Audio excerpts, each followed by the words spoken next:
Hello, my name is Julie, and it's time to talk about some upcoming releases. 2025 has been a year of so many interesting releases for me. I think in the last couple years, I haven't had that many that I was interested in, but there have been a lot that I have had my eyes on in 2025. Originally, I was going to be filming this in June so that I could get July through December, and then it turns out that basically only one book that I didn't have in my previous video that I made in January was going to be released anytime from July to August. So I just decided to push this back a little bit because I had a very busy filming schedule. So we were talking about some books that are coming out in the back half of the year. I'm going to talk about them in publication order to my knowledge, or at least at this moment. I'm basically just going to be reading off of the Goodreads synopses for all of these books, and a lot of these are from authors that I've read before, and that's why they're on my radar. But without further ado, let's just get started. If you're curious, the one book that I missed in that video that is now, I believe, up for sale is Not Quite Dead Yet by Holly Jackson. This is her adult debut. I'm waiting to hear reviews of it because I love the first Good Girl's Guide to Murder book, liked the other ones, and then I've heard really mixed reviews of all of her other books. So it is about a woman who's been poisoned in some way and is going to die in a couple days, so she's trying to solve her murder before she dies. Fantastic premise. Other than that, all of the July and August books that I was interested in,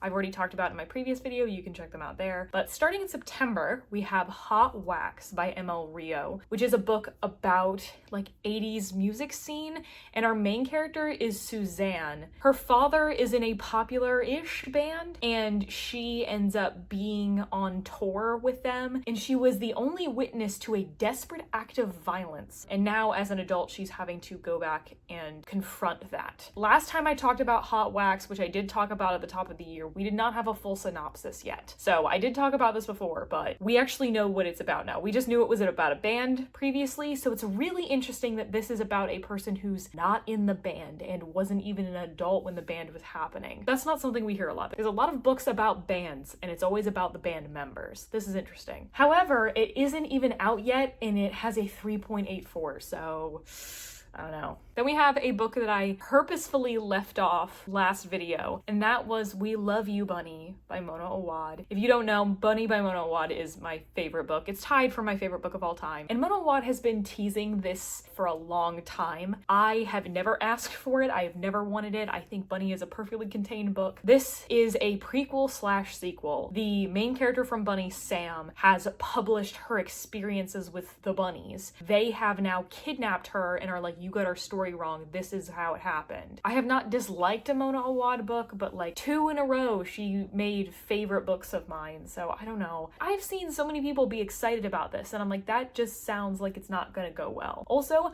I hate this cover. I hate it. Bunny was published by Penguin, and then she got a Simon & Schuster deal.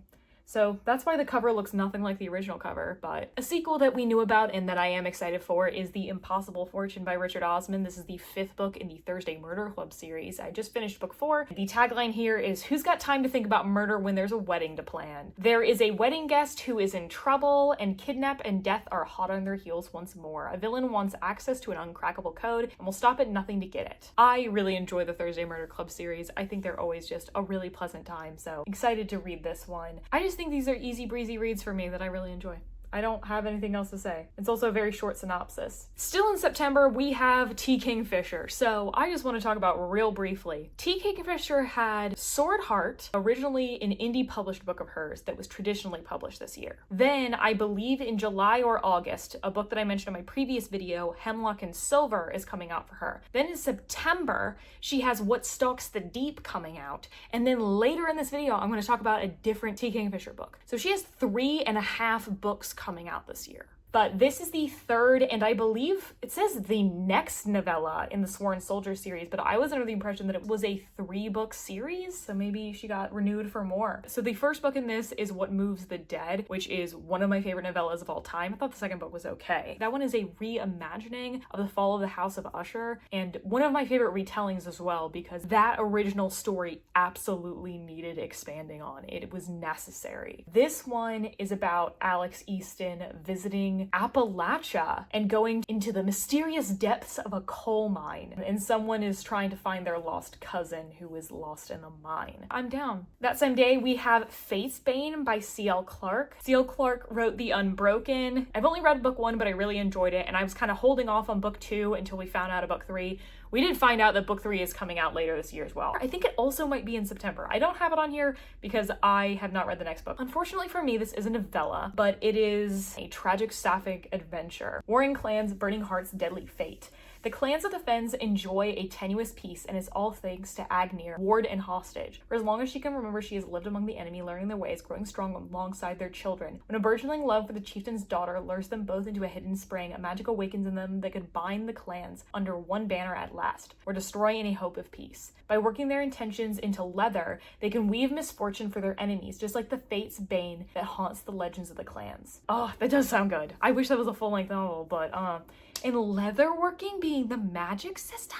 That's really creative. I think this cover just gives like a different earthy vibe. I'm interested. Then we have another sapphic romance, but this one is contemporary. It's called Every Step She Takes by Alison Cochrane. This was originally called Learning Curves and was changed recently. A swoon-worthy sapphic romance following two women who are thrown together on a European adventure. So this is about Sadie, who recently found out she's gay or recently came out to her family, and her sister ends up getting injured and can't go on a European tour that she was planning on going on. So she offers Sadie her seat, and it turns out that it's actually a tour of Europe for queer women specifically. She does not know this, and she ends up like getting drunk on the plane, confessing all of this to the stranger next to her. Turns out the stranger is on the tour that she's going on. This woman is Mal. She finds this amusing, and she is also dealing with complicated loss. I don't know, my itch is kind of scratched for that sort of thing, but that sounds interesting enough. Are we still in September? So many September releases, but it is the earliest month. We'll know more stuff as the year goes out, but No Friend to This House by Natalie Haynes. Natalie Haynes wrote 1,000 Ships, which is my favorite Greek myth retelling book that's not Percy Jackson, of course. This is a retelling of the story of Medea, who falls in love with Jason and is considered like this evil witch in Greek mythology, and it's telling a story from her perspective. And the first book on here that I have not read from this author, but everything about this seems very exciting to me. This is To the Moon and Back by Eliana Ramage. This is about a woman who is attempting to become the first Cherokee astronaut, following Steph, who, when she was little, her mother fled with her and her sister from an abusive husband. It's spanning 3 decades and several continents. It's following multiple people, including Steph and Steph's sister and the people around her. It talks about the Indian Child Welfare Act. I love a story that follows multiple members of a family. Also has to do with astronauts and everything. I just think that sounds super exciting. Next up, okay, we are finally in October. The Graceview Patient by Caitlin Starling. I feel like everyone knew about Caitlin Starling's other book that she had coming out this year, The Starving Saints, which I am interested in, even though it's not getting good reviews. But I really love The Death of Jane Lawrence, and nobody else did, so I don't care. But I was pre-approved for an arc of The Graceview Patient, which says it's misery meets invasion of the body snatchers in this genre-bending, claustrophobic hospital gothic. The main character has a rare autoimmune condition that has no cure until she's offered a fully paid spot in an experimental medical trial. But she's not really sure what's real and what's a medication-induced delusion. So I don't know if I'm quite over gothic or not. I think I've read like too many gothic things in a row. I love a book where a character doesn't really know what's going on, so this could be for me. Okay, maybe I'm not 100% reading this one, but BK Borison has a new series coming out starting with Good Spirits. I don't know if it's going to be a series of Christmas romances or if it's going to be a series of different holiday romances. The love interest in this book is the ghost of Christmas past. Interesting. And he's haunting the main character. I have loved one BK Borison and I hated another, so I haven't really had a tiebreaker yet to figure out if she's an author for me. Oh, like the main character is also a people pleaser, and she does always what's expected of her, and then she's supposed to examine her past and discover there are threads that bind them together and realize there might be more to moving on than expected. I don't know, how are you going to make the Ghost of Christmas Past not the Ghost of Christmas Past fast anymore. Winner of the best cover of the year, in my opinion, The Isle in the Silver Sea by Tasha Suri. This looks fantastic. I thought The Jasmine Throne was only okay, but I'm really interested in reading this one. A heart-shattering romantasy of sapphic longing, medieval folklore, and a love that spans centuries. So it is set in a Britain fueled by stories, and then a knight and a witch are fated to fall in love and doom each other over and over, the same tale retold over hundreds of lifetimes. Say no more. The fact that it is a romantasy worries me, but I liked The Jasmine Throne enough that I'm not crazy worried about that. I think I can do it. You know what I don't think I can do?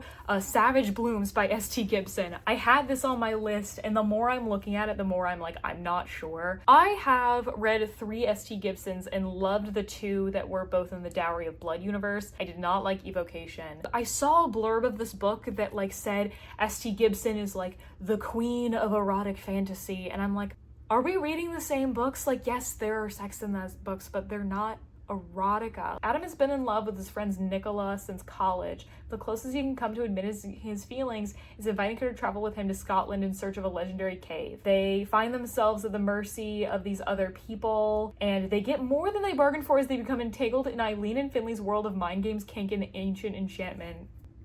I think I'm gonna skip this one, never mind. Marie Lu is having her adult debut this year with Red City. It is the first in a new series. It says The Godfather meets the Magicians. I don't like The Magicians. Haven't seen The Godfather. I mean, saying it's The Godfather kind of makes me think of Jade City, and maybe also that the fact that the title is Red City. Dark and deadly contemporary fantasy of magical warfare, star-crossed ambition, and the pursuit of perfection at any cost, set in a glittering alternate Los Angeles. So this is like an urban fantasy. It has sci-fi and dystopian in the tags. That's interesting. So there are 2 rival crime alchemical syndicates in Los Angeles, and 2 childhood friends are being disrupted by that. I think that alchemy is an underutilized magic system that like everybody knows about, nobody's using, especially if you're doing like a soft magic system. Like literally I can really only think of Strange the Dreamer. Let's use more alchemy. Moving on to November, we have my most anticipated book of the year. It was supposed to be out in May, so I did talk about it last video,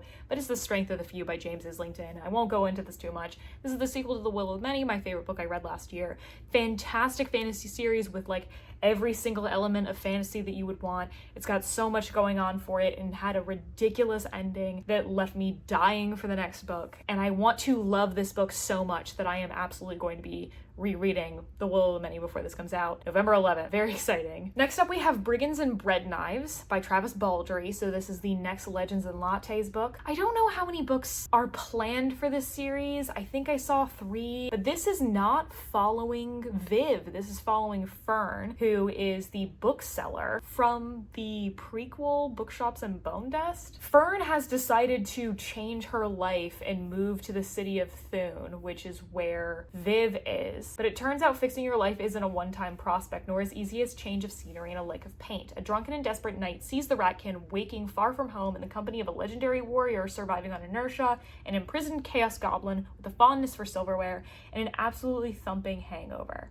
So this sounds like it is the most like fantasy adventure-y book of them, because it's not taking place at a little shop or anything. It's kind of the opposite of Legends and Lattes. Legends and Lattes is taking an adventurer and putting them in the shop, and this is taking a shopkeeper and putting them on an adventure. I'm sad that it's not about Viv, but interested. I, Medusa by Ayanna Gray. It's a villain origin story reimagining one of the most iconic monsters in Greek mythology. This has Medusa reimagined as Medi. She's an acolyte of the goddess Athena, and then when she is noticed by another Olympian, Poseidon, a drunken night between girl and god ends in violence, and of course Medi's promising future is suddenly and irrevocably altered. Her locks transformed into snakes as punishment for a crime she did not commit. I think this is going to have Medusa be portrayed as a black girl, which I think is really interesting. So I wonder if this is going to be portraying Poseidon as assaulting her or not. Kind of from the synopsis, it feels like it's doing something a little bit different. The other T. Kingfisher books, still in November. Almost all of these are coming out on November 11th. This is Snake Eater. It says a witty horror-tinged fantasy perfect for fans of Sylvia Moreno Garcia, Chuck Tingle, and Rachel Harrison. Selena travels to the remote desert town of Quartz Creek in search of her estranged aunt, and on arrival, Selena learns Amelia is dead, but the inhabitants of Quartz Creek are only too happy to have a new residence. Quartz Creek's inhabitants share their own town with other others, old gods and spirits whose claim to the land long predates their human neighbors. Selena finds herself pursued by disturbing apparitions, visitations that come in the night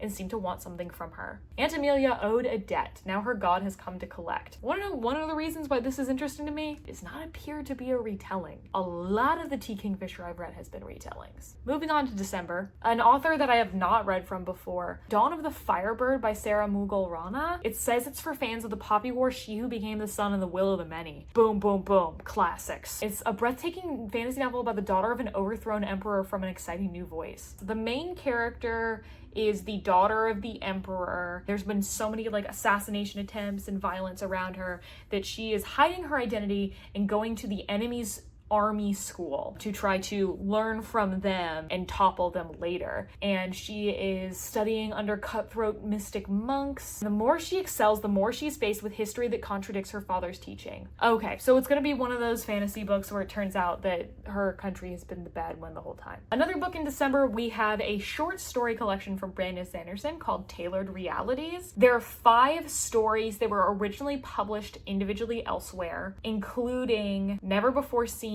novella Moment Zero, Snapshot, Perfect State, and Defending Elysium, which Defending Elysium is a novella set in the world of Skyward. So we don't know a lot about what the different stories are, but that still is exciting. And not gonna lie, look at this cover, man. Look at this cover. Then we have a couple of books that were originally slated for 2025 that have been pushed back to 2026, and I'm going to talk about them anyway because I want to. The earliest is Cleopatra by Sara El-Arifi. I really love The Final Strife by this author, but this is coming out in February, and it's saying it is retelling the story of Egypt's most famous queen, opens at the moment she discovers that her father has died and that she is pharaoh. That's all we know. From an author I've not read from before, but honest to God, I saw Tor post this cover on their Instagram, and I was like, I'm reading it. I don't care. It's called The Subtle Art of Folding Space. It's an exhilarating debut science fiction novel. It channels unhinged physics, generational trauma, and the comfort of really good dim sum. This isn't your usual jaunt through quantum physics. Oh, that sounds sad, but like good. Ellie's universe and this one is falling apart. Her ailing mother is in a coma. Her sister Chris accuses her of being insufficiently Chinese between assassination attempts,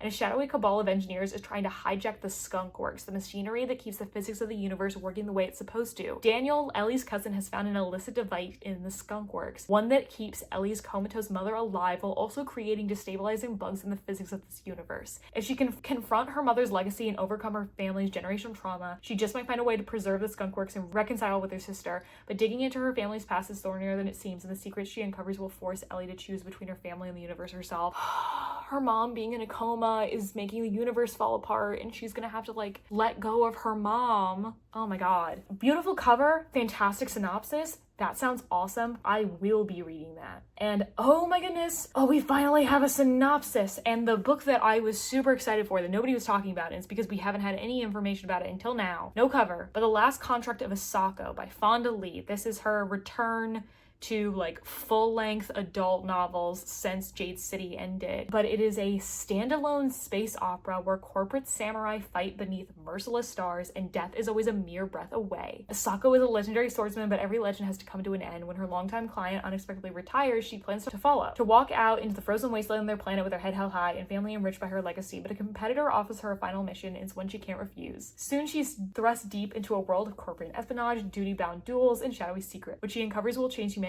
existence in the stars forever. That sounds sick as hell! That sounds so sick. That makes me so freaking excited. There were some other books that I kind of had my eye on. I'll just shout out a couple of them. A Land So Wide by Aaron A. Craig is supposed to be like a dark fairy tale romantic fantasy set in Canada's wilderness. Hecate the Witch is by a poet, and it's a retelling of Hecate. Psychopomp and Circumstance is a fantasy horror novella that is set during the Reconstruction era, and this cover is fantastic. As Many Souls as Stars says it's for fans of Addie LaRue, and it's a romantic speculative novel about 2 women, a witch and a mortal demon, who make a Faustian bargain and are drawn into a cat and mouse chase across multiple lifetimes. Honestly, you're telling me that something is going to be taking place over like hundreds of years? That is a really good sell for me. Hazelthorn by C.G. Drews is a hauntingly beautiful tale of murder and botanical body horror at a creepy mansion mansion with a garden. Like, that sounds,